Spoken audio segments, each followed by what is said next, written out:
Good morning, everyone. Happy Thursday. It's Alicia. Welcome back to my channel. And no, I did not wear this for 24 hours. I took it off yesterday, put on a clean pajama, and put it back on this morning for making. I'm sure you guys were all like, isn't that the same pajamas you wore all day yesterday to make it? Yes, it is. And it's actually not as paint covered as I thought, but it does have some glue on it. Oh, and we need to talk about glue.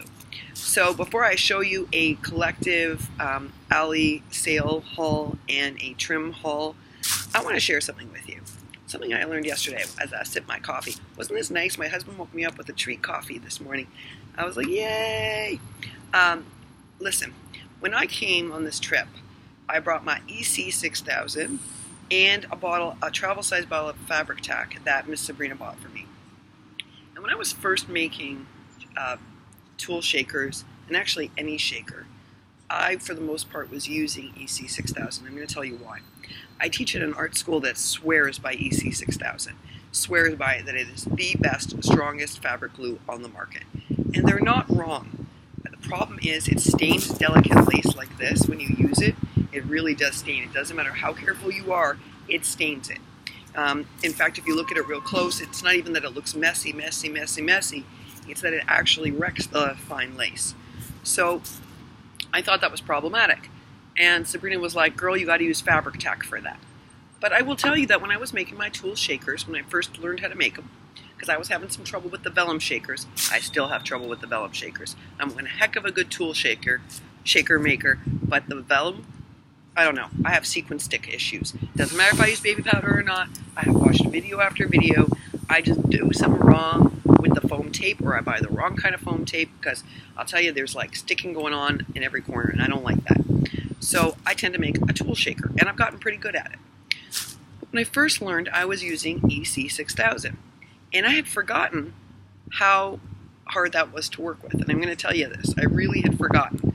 I just learned how to manipulate it. You know, I would put on a layer of it, shake the card, make sure wherever it was a little loose, I'd fix it up. And sometimes it looked a bit messy and clunky, and I just figured that's because Alicia's a messy maker. No, folks. Because when Sabrina gifted me that Fabric Tac to bring to the Holy Land, I don't know why, but I just started using it. And here they have EC6000 and they don't have Fabric Tac. So yesterday, I thought, ooh, I'm going to run out of Fabric Tac. I better start using my EC6000. So I was in the middle of making these cute little sequined embellishments, these miniature sequined embellishments. I'd made a bunch for Danielle's swap, and I wanted to make some for Lily, for Crafting with Liller. And I cut everything up. I was ready to go. Cut up the tool. I made a whole bunch of shaker mix. There were sequins everywhere, and I was ready. And so I laid down the tool, and I went and got my EC6000. And folks, I was like, hold the train. Okay, not only was it like, it's not that I'm a messy maker, EC6000 is messy. Alright, so I can deal with that. I've got a workaround. So I go and I get one of my inexpensive paintbrushes. I'm like, you can smooth this out. You can make this neater. Okay, I solved that problem. Granted, it pulled at the tool a bit, but I figured it out. It dries. Let me just also say that Fabric Tac dries way faster, and that's important when making tool shakers, and I'm going to tell you why in a minute. I go back, I wait for it to dry, I wait for it to dry. Granted, I'm in the Holy Land, it's like 90 degrees, but I had the air conditioning on for all my art projects, because otherwise they stick. Alright, I go back, it's finally dry. I shake the little shaker, the small little mini sequins, because I had made this really cute sequins mix, similar to one of the ones I made for Danielle, which has teeny tiny little bits in it. Oh yeah, they go flying out of the shaker. And I'm like, was I being careless? So I make another one. This time being really careful. Do the whole process again, shake the shaker. Oh no, those little bits go flying. I'm like, hold up. So then I do an experiment with the Fabric Tac. This time not being careful. You know, second nature now. Leave it to dry, 5 minutes later go back, shake the thing. Guess what? Little bits not flying anywhere. No folks, not flying anywhere. So, what did we learn from this experiment? EC6000 is not just messy.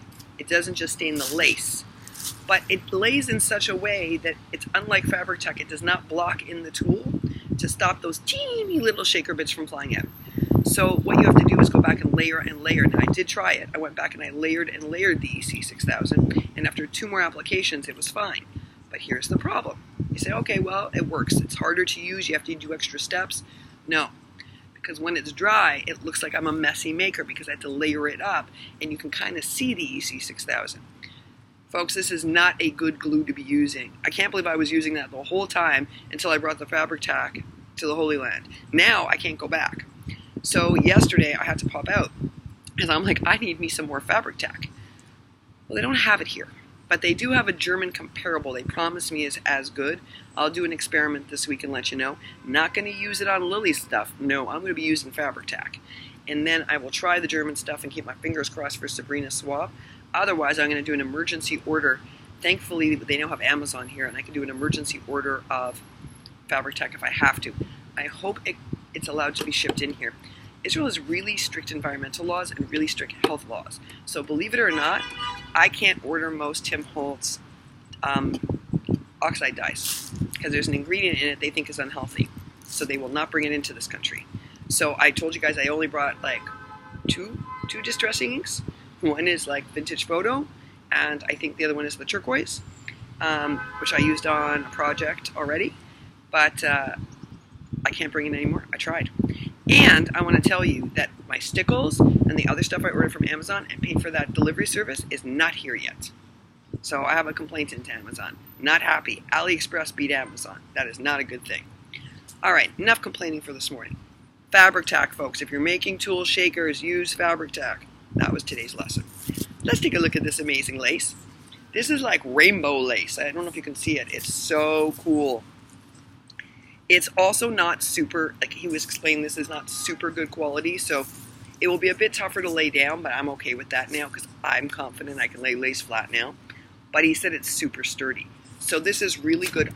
What do I want to try doing with this? I want to see if I can make a shaker using lace instead of using tulle. And the reason is that I want to see if I can make shabby shakers.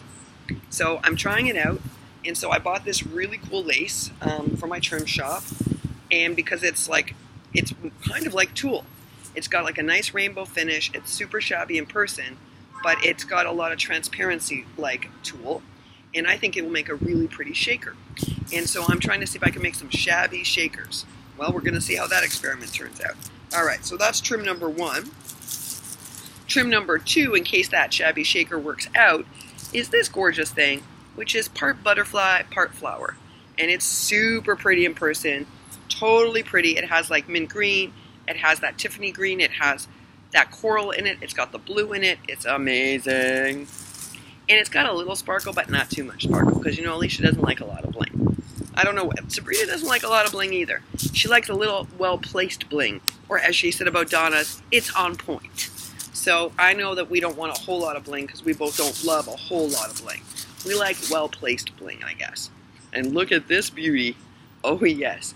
And this is shabby land, folks. Shabby means you got to get your hands into all sorts of products, including this feathery boa thing. And it's real feathers, which is both creepy and also fun, as she says as she puts it on. I mean, how creepy can it be if I'm wearing it? And then I got 2 types of these. This is super cool. Do you see this? It's so pretty in person, and it has that hot coral-y in it, and it has pearls attached to it, and then layered up on lace. And then there's a coordinating piece. Let me show you. Which is this baby. Check this out, folks. Oh, Shabby is in the house. Shabby is in the house. I don't want to show everything because I want some things to be a surprise, but I will show this, which is this really good quality cotton trim. Couldn't believe how good quality this is. And this has that hot coral. It has the blue. Oh, it's going to be so much fun. This is like that minty blue. Oh, so much fun. And then the last thing I'm going to show you, because I don't want to give away too much, is this. Oh, it's shabby around here, folks. It's so shabby. So, does Alicia know what she's doing? No. She's watched Jelly Bean. She's watched a bunch of shabby makers. She's watched Tamika. She's hoping she knows what she's doing with all these beautiful products. Look at this hand-dyed feather business. Yes. Yes, it's that hot coral. So this is Alicia's attempt at making the beachy thing super shabby. It's been a lot of fun. Also, it's been a little bit disastrous. It was so comforting to know that Jelly Bean also prototypes, because I swear, you guys know when I'm working on a swap, especially for Sabrina, Carmen, Kathy, like, I'm going to do things like 3 times. If I don't know what I'm doing, I'm going to make it until I get it right. So I am doing my best. So I'm watching these videos, you know, because nobody's necessarily making what I'm seeing up here. So I have to watch a video and apply those lessons to what I'm doing. And I think that Jelly Bean's embellishment box helped me a lot. That tutorial was super helpful because it showed me how she built up like feathers and boas and appliques and rhinestones, and that gave me an idea of how the Shabby people make. Because sometimes Tamika, like when she makes something that I love, there isn't a process video. It's like weird. Sometimes she does a process video, but it's not the project I want the process video for. And I don't ever write in and ask her because she's a busy lady and it doesn't seem right to be like, hey, can you make a process video for that? So I was so grateful that Jelly Bean did that embellishment box. And also when she showed us the purse wallet, because that helped me understand, like, oh, that's how she made it, which gave me an idea of how to make it myself or how to use the technique she's using. I guess that's what I'm trying to say. I'm using Jelly Bean's lessons in order to learn for the stuff I'm making, if that makes sense. All right, guys, well, you know I bought a bunch of stuff at the Ali sale, and I'm already at 11 minutes, so I don't know if I should do it in a separate video. Maybe I should do it in a separate video, but I'm going to try to do it fast here. I don't know. How did I take that long? Just to show you trim and talk about EC6000. All right, you know what I'm going to do? So this way you don't have to watch one big, long video. I'm going to do another video that will hopefully will be shorter. Maybe it won't be. I don't know. Of my Ali haul, and I will upload this now. Sorry, folks. I'm just rambling on today because I'm really excited about all the making going on. I will be back shortly. Thank you so much for watching and bearing with me with patience. See you soon. Bye for now.